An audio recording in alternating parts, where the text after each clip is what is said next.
The final bell at Northwood High School brings with it a collective sigh of relief, the sound of chairs scraping against floors and conversations exploding into the hallways. For 17-year-old Leah, however, the best part of the day is just beginning.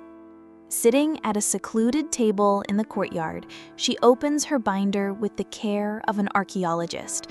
Inside, dozens of protective plastic sleeves hold her treasure, a collection of photocards, meticulously organized by group and by era. Her passion isn't casual, it's a labor of love, a way to connect with the art that inspires her. Her friend Kaio walks over, shaking his head with an amused smile at her dedication. He doesn't understand the appeal of collecting the cards, but he understands that for Leah, it's an entire universe. This year, Leah had the bad luck, or maybe the good luck, to be assigned a locker at the end of a forgotten hallway, one of those that hasn't been used in years. The metal door groans as it opens, revealing a dusty, empty interior. Almost. In the back corner, forgotten by time, lies a single object, a photocard. Leah's heart speeds up with the small thrill of a collector. She picks it up carefully, wiping the dust away with the sleeve of her uniform. The image takes her breath away. It's a card of Felix, the popular member of Stray Kids, known for his deep voice and striking features.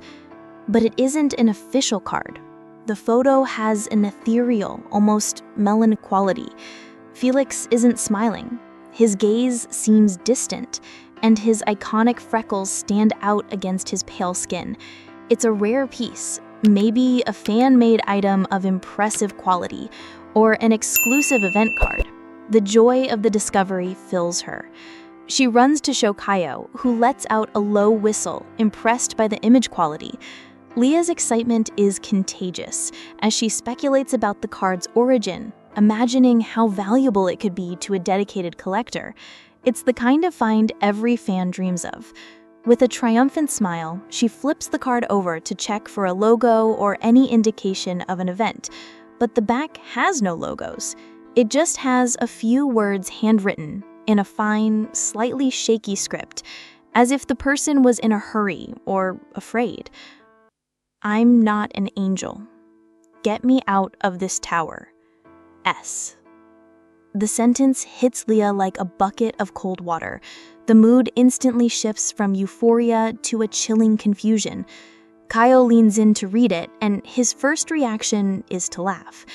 He suggests that it must be part of a game, a prank left by a former student, maybe a fantasy fan trying to create a story. He points out that the phrase sounds like something out of one of the magical universes from the group TXT, but Leah can't laugh. She looks back at the image of Felix, at the sadness in his eyes, and the handwritten message feels strangely connected to it. The handwriting is real, the ink smudged in one corner as if by a teardrop. That night, in her room, Leah can't take her eyes off the card. The cry for help, so poetic and so desperate, echoes in her mind. Get me out of this tower. A metaphor for a prison? And who could S be? Could it be a student asking for help? A fan in danger? The initial joy of her discovery has transformed into a heavy weight, a responsibility she didn't ask for but now holds in her hands. To ignore it, as Kaio suggested, feels impossible. Her instincts, honed by years of decoding theories in Kpop music videos and lyrics, tell her this is no prank. This is a real mystery. And the first step to solving it is to find out the identity of S and the meaning behind that anonymous, terrifying cry for help. Leah's curiosity quickly evolves into a methodology. She starts treating the photocard not as a collector's item, but as the first piece of a complex puzzle. S is her only clue. During breaks at Northwood High School, she discreetly searches through old yearbooks in the library, looking for students from the past few years whose names start with that letter. The list is long and disheartening. At the same time, the duality of the object fascinates her. On the front, the image of Felix, the Stray Kids idol known by millions. On the back, a secret known by perhaps only 2 people, the one who wrote it, and now her. Her friend Kayo remains skeptical, insisting that she's getting too invested in a likely prank. But his concern is evident when he sees her losing sleep over the mystery. The first breakthrough happens when Leah has a simple idea. Instead of searching for the student, she decides to investigate the locker itself. With an excuse for the school administration, she finds out who the locker was assigned to the previous year. The name on the record makes her heart stop for a moment. Sarah Jenkins. Sarah, according to the records, transferred abruptly in the middle of last semester. Leah finds a photo of her in the previous year's yearbook, a girl with a bright smile wearing a t-shirt of the group 17. She was a fan, just like Leah. The cry for help suddenly becomes much more personal and real. It wasn't just any S, it was Sarah's S. Leah's investigation gains a new focus. She searches for Sarah Jenkins on social media, but hits a dead end. Every profile has been deactivated or completely erased. It's a digital ghost. The absence of an online presence for a teenage K-pop fan in today's world is an alarm louder than any scream. Determined, Leah decides to seek out the school's K-pop club, which, according to the yearbook, Sarah used to be the president of. The current members are new, but an older student, Jessica, remembers Sarah. Jessica's description adds a dark layer to the mystery. She says that in the months before she transferred, Sarah became incredibly reclusive and paranoid.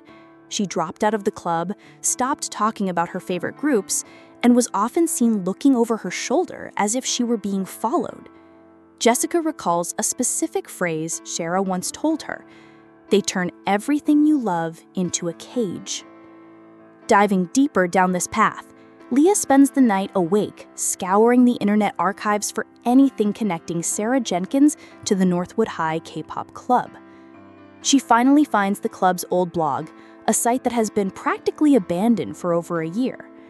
Most of the posts are album reviews and event photos, but one of them, a long analysis of the symbolism in the Elevator music video by Stray Kids, written by Sarah, catches Leah's eye because of a crucial detail that's almost unnoticeable.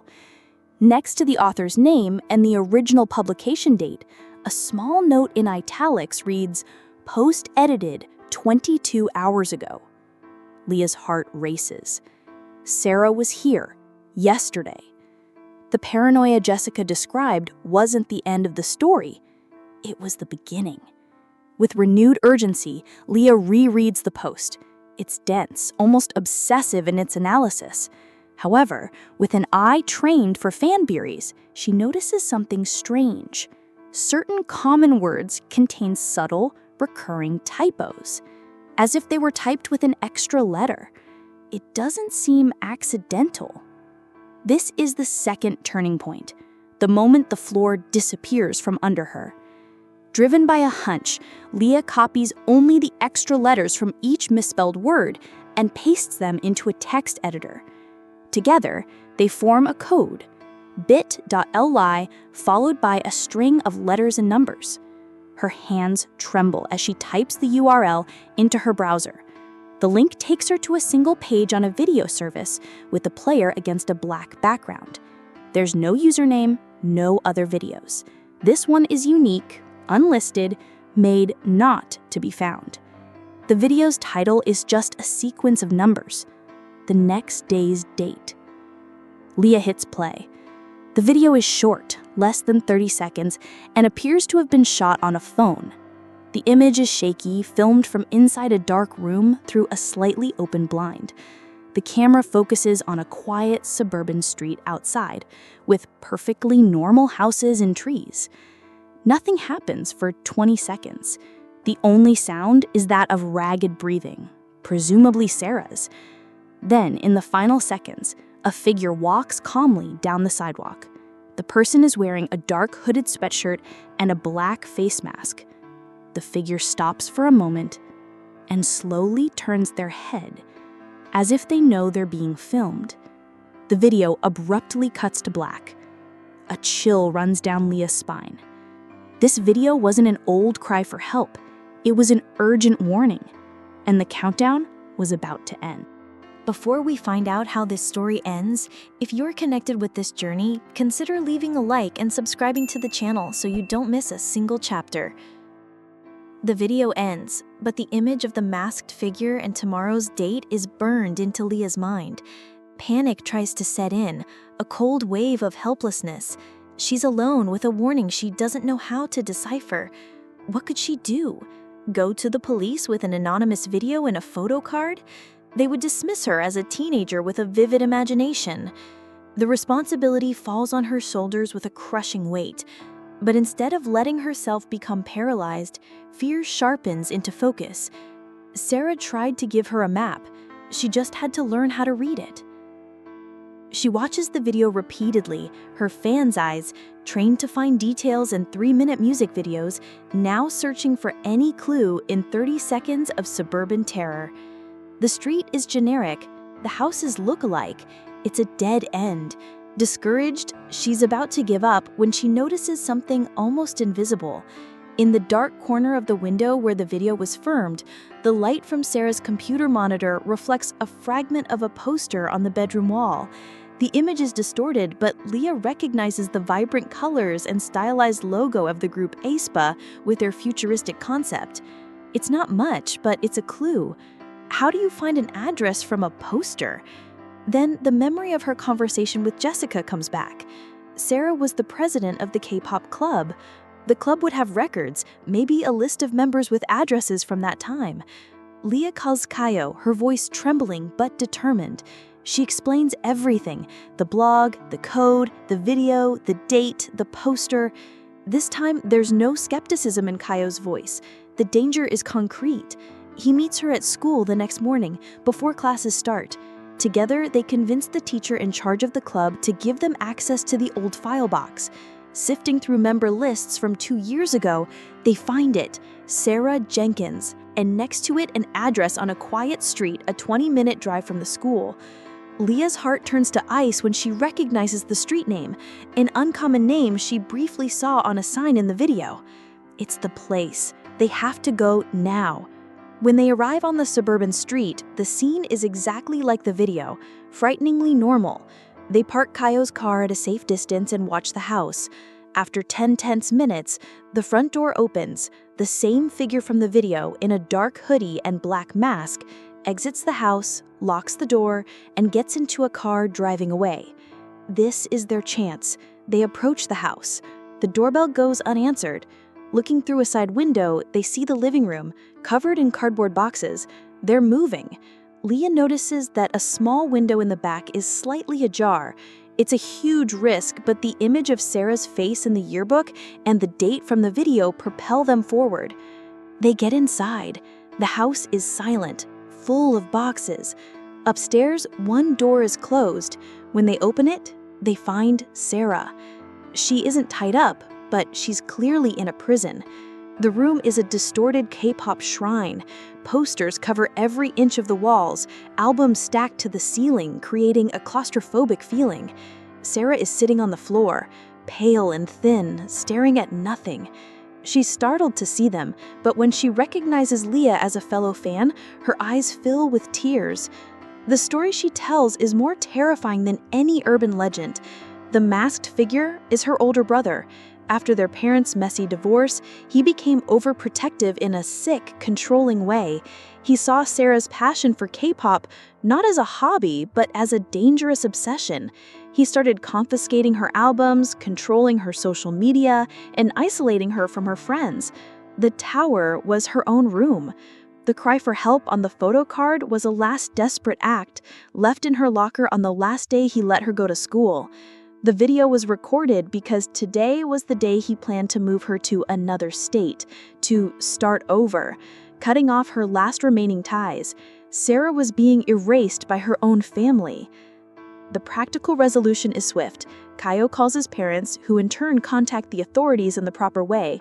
When Sarah's brother returns, he isn't met with a docile victim, but with an intervention. Sarah is finally freed from her psychological and familial prison, getting the support and help she desperately needed.